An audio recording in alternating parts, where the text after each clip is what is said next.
সন্দেশখালিতে যাওয়ার ক্ষেত্রে কোনো বাধা নেই বিধানসভার বিরোধী দলনেতা শুভেন্দু অধিকারী।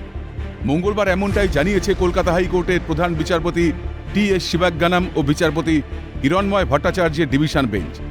তবে কোনো সমর্থককে নিয়ে সেখানে যাওয়া যাবে না। শুধু শুভেন্দু অধিকারী এবং বিধায়ক শঙ্কর ঘোষ নিজেদের নিরাপত্তা কর্মী নিয়ে সেখানে যেতে পারবেন। এর আগে মঙ্গলবার সকালে সন্দেশখালিতে যাওয়ার জন্য বিরোধী দলনেতা শুভেন্দু অধিকারী এবং শঙ্কর ঘোষ ধামাখালিতে পৌঁছলে তাদের বাধা দেয় রাজ্য পুলিশ। সিঙ্গেল বেঞ্চের নির্দেশকে চ্যালেঞ্জ করে ডিভিশন বেঞ্চে আবেদন করা হয়েছে। এই অজুহাত দেখিয়েই আটকানো হয় শুভেন্দু শঙ্করকে।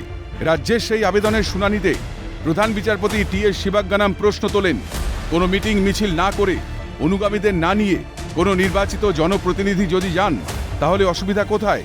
এর উত্তরে রাজ্যের আইনজীবী কিশোর দত্ত বলেন, ওনাকে যেতে দিন, কিন্তু 144 ধারা যেন কোনোভাবেই লঙ্ঘন করা না হয়, এতে আইন শৃঙ্খলার সমস্যা হতে পারে।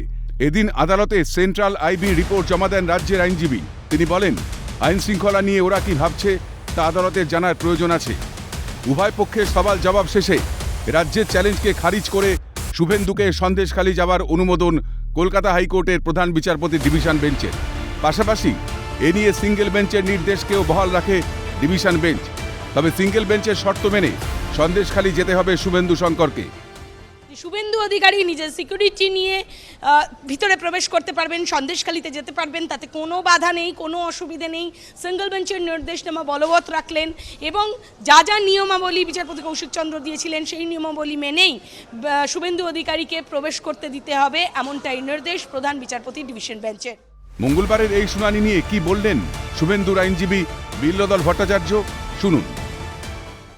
মাননীয় ডিভিশন বেঞ্চ মনে করেছেন যে না, এনাদেরকে তো আটকানো যেতে পারে না। দেয়ারফর গতকালের যে অর্ডার আছে, গতকালের অর্ডারে যে টার্মস আছে সেই অর্ডার অনুযায়ী শুভেন্দুবাবু এবং শঙ্করবাবু তাদের যে সিকিউরিটি পার্সোনেল আছে, সিকিউরিটি পার্সোনেলদের সাথে সন্দেশখালিতে যে যে জায়গায় মানে 144 ছিল গতকাল অবধি, সে সমস্ত জায়গায় যেতে পারবেন।